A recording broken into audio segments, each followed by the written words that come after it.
atau rumah seluruh Mafrodian.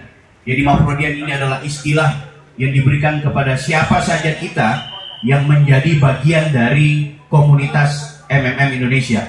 Mafrodian artinya pengikut dari Sergei Mafrodi, Mr. Sergei Mafrodi yang menciptakan sistem atau membuka atau founder dari sistem komunitas MMM Indonesia ini.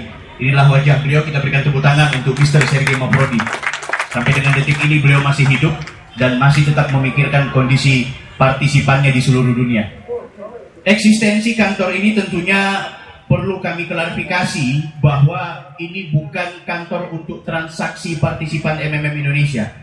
Ini adalah markas besar, ini adalah rumah besar dalam rangka menghimpun dan menjadikan tempat untuk mengkonsolidasikan bagi seluruh masyarakat Republik Indonesia tanpa terkecuali, baik dia sudah partisipan maupun tidak.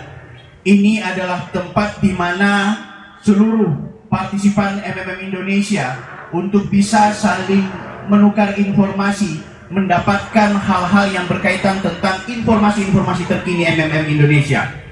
Di lantai pertama akan dihias dengan galeri untuk MMM Indonesia, ada foto-foto, ada kegiatan-kegiatan, dan juga ada barangkali bisa dianggap sebagai situs-situs yang akan kita tampilkan nanti.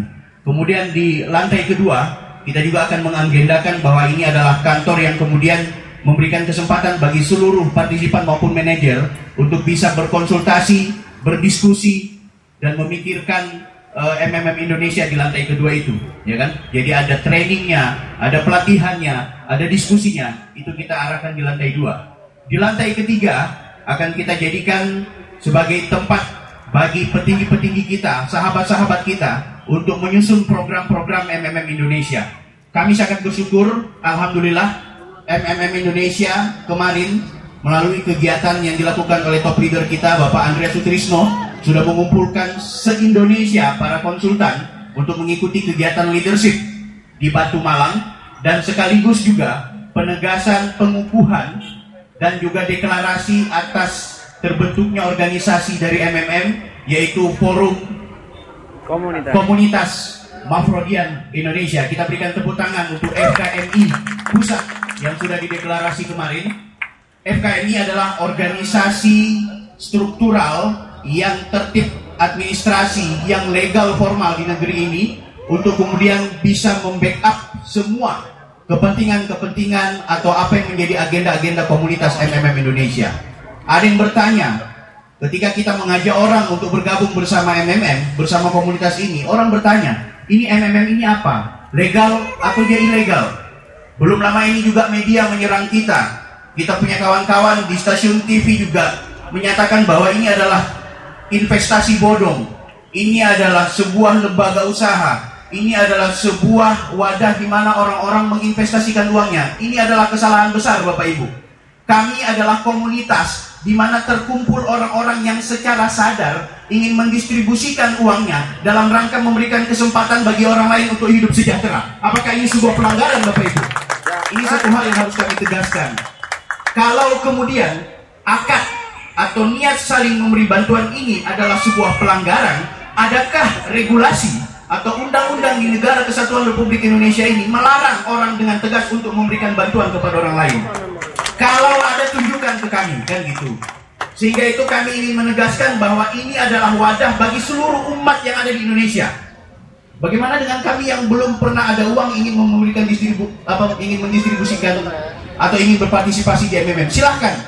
Anda tidak perlu repot-repot mengeluarkan sepersen pun uang untuk bergabung bersama MMM. Terus, kalau misalnya kita ingin mendapatkan bantuan, inilah sistem yang bekerja. Maka yang harus kita lakukan, kita harus memberikan bantuan. Di sini kebetulan ada pondok pesantren atau yayasan yang mungkin bergerak di bidang agama. Saya ingin tegaskan, sistem MMM ini sebenarnya ingin menformalkan kegiatan yang sifatnya tidak formal. Seperti apa? Kita tahu di Islam misalnya, ada istilah masalul ladzina yunfikuna amwaluhum. Perkara seseorang memberikan bantuan, ternyata bisa mendapatkan bantuan baik yang dijanjikan Tuhan atau tidak, itu bahkan sampai 700%. Ya kan? Artinya bagaimana ajaran agama ini kita sistematiskan melalui komunitas MMM Indonesia. Intinya kami ingin tegaskan bahwa komunitas ini ingin mengetuk nurani kepada seluruh umat masyarakat agar mari kita bersama-sama saling memberi bantuan dan juga kita bisa memberikan kesempatan bagi orang-orang untuk menerima bantuan. Kami atas nama komunitas MMM Indonesia akan terus bergerak, akan terus eksis, dan akan terus menyatakan sikap sebagai komunitas yang tidak bisa dibekukan oleh siapapun. Pagi-pagi kami mendapat informasi bahwa media telah menyerang MMM Indonesia, di mana ada ancaman dari pemerintah Negara Kesatuan Republik Indonesia untuk menutup situs MMM. Pertama, ini adalah pelanggaran terbesar yang akan dilakukan oleh pemerintah kita jika itu terjadi. Kalau kemudian eksistensi MMM Indonesia sebagai sebuah komunitas yang punya kesadaran kritis atas keterpurukan ekonomi negeri ini, maka kami menyatakan bahwa negeri kita sudah dipimpin oleh penjahat-penjahat yang tidak punya kemampuan mensejahterakan kita. Sehingga itu, dari panggung ini saya secara pribadi dan mewakili seluruh Mafrodian di Indonesia ingin menegaskan kepada siapa saja Anda bahwa kami bukan sarang teroris, kami bukan orang-orang terhina, kami adalah bangsa atau elemen masyarakat yang hari ini ingin merindukan kesejahteraan yang hakiki. Kita sudah terlalu lelah menjadi pegawai, baik itu negeri maupun swasta, hanya bisa mendapatkan kesejahteraan jika kita sudah berada di penghujung karir. Ya kan Bapak Ibu? Anda jadi kepala dinas, kepala bagian, kepala biro, kepala apa saja, itu biasanya nanti sudah mau mampus baru kita bisa dapatkan itu. Kita kerja keras, kita berkeringat, mengeluarkan tenaga bahkan pikiran, gaji kita gak sempat bisa membelikan susu anak kita yang pertama. Mungkin Anda yang kedua bisa. Kita sudah terlalu lelah ketika negeri ini dihadirkan oleh suasana-suasana para elit yang koruptor, sementara kita tidak punya kemampuan untuk menjadi orang yang sejahtera. Maka MMM adalah wadah alternatif buat kita semua, Bapak Ibu sekalian. Kawan-kawan atau bapak-bapak yang belum bergabung di MMM, saya mengajak Anda semua bukan untuk berinvestasi. Kita tidak mengajak Anda untuk berbisnis. Kita hanya mengajak Anda untuk membuka kembali cakrawala berpikir kita, bahwa selama ini kita tidak punya kemampuan menjadi negara kesatuan Republik Indonesia yang betul-betul sejahtera, sehat, mulai dari batin sampai dengan lahir. Kehadiran MMM hanya untuk membuka itu, Bapak Ibu. Kalau kita dapat keuntungan 30% per bulan, itu bukan cuma soal uang, tapi itu bagian dari skenario sistem yang kita layani bersama komunitas ini. Ada orang-orang bertanya, itu 30% dari mana? Dari pertanyaan itu saja saya kira sudah salah gitu. Ya 30% itu sudah datang dengan sendirinya gitu. Ada sistem yang mengelola. Ini bukan bunga 30%. Keuntungan atau profit yang kita dapatkan melalui MMM itu bukan bunga, Bapak Ibu sekalian. Saya ingin tegaskan, ada dua hal untuk mendapatkan keuntungan dalam sistem keuangan kita. Pertama, kita bisa mendapatkan keuntungan itu melalui sistem bisnis. Saya punya HP harganya 100.000, saya jual kepada Bapak Andreas 150.000, keuntungan 50.000. Dari mana 50.000 itu? Itu adalah sistem bisnis. Bagaimana saya menciptakan uang 50.000 sebagai keuntungan. Selain itu, keuntungan juga ternyata bisa kita dapatkan melalui sistem keuangan, ya kan? Seperti apa sistem keuangan? Sistem keuangan itu menciptakan keuntungan dari tidak ada menjadi ada, dari ketiadaan, Bapak Ibu. Makanya kita harus tegaskan kepada Anda semua bahwa MMM juga menggunakan sistem keuangan. Kan gitu. Contoh, ini contoh saja, tidak perlu kemudian dipikirkan negatif. Katakanlah di Indonesia ini hanya saya yang memiliki uang 200 juta. Karena saya tahu 200 juta tidak mungkin saya simpan di dalam bantal, maka 200 juta itu kemudian saya simpankan ke lembaga penyimpan uang. Saya tidak mau bilang bank, walaupun memang dia. Saya menyimpan uang 200 juta saya, karena saya dalam otak saya sudah sejak ratusan abad kita disetrum atau didoktrin atau dibuka otak kita seolah-olah uang hanya akan terjamin ketika kita simpan di lembaga keuangan. Katakanlah bank. Ketika saya menyimpan uang saya di bank, saya pulang dengan membawa buku Tabanas yang tertulis 200 juta rupiah. Hanya saya orang Indonesia yang punya uang 200 juta, Anda tidak punya. Hanya saya, ini contoh. Ya kan? Setelah kemudian saya pulang membawa buku Tabanas dengan angka-angka 200 juta yang tertulis itu, seorang Utomo Hidayat kebetulan mau bikin usaha. maka dia datang ke bank untuk meminjam uang, atau kita sebut dengan istilah kredit. Kita datang ke bank, Pak Utomo datang ke bank meminjam uang sebesar 180 juta. Uang dari mana 200 juta? Apa dari 180 juta yang diberikan kepada Pak Utomo? Dari uang saya yang 200 juta. Apakah uang saya yang 200 juta itu berkurang? Uang saya yang dipakaikan dari bank kepada Bapak Utomo, apakah 200 juta itu berkurang? Tidak. Saya cek di Tabanas tidak berkurang.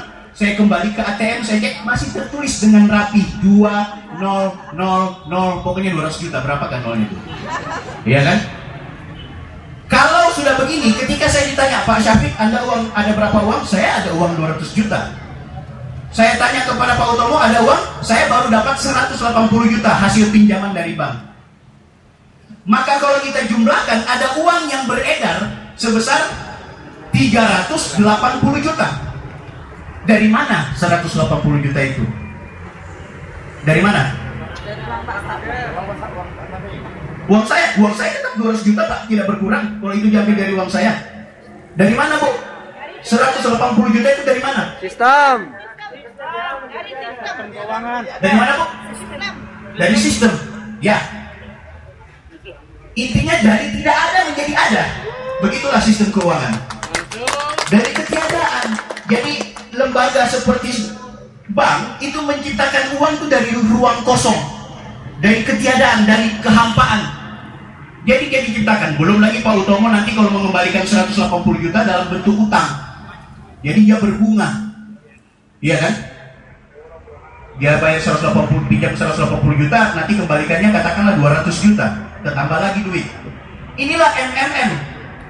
MMM menciptakan keuntungan atau profit atau reward itu dari ketiadaan menjadi ada. Salahkah kira-kira sistem ini? Tidak. Ya kan? Perbedaannya dengan bank, kalau di bank orang menyimpan uang, ada yang berantara dan ada yang orang meminjam uang. Kalau di MMM orang hanya memberikan bantuan secara sadar, Bapak Ibu sekalian, tanpa perantara. Ketika saya memberikan 200 juta saya, itu langsung saya transfer ke Pak Utomo, tidak saya kasih titip kepada MMM. Nanti MMM ambil uang administrasi lagi, ya kan?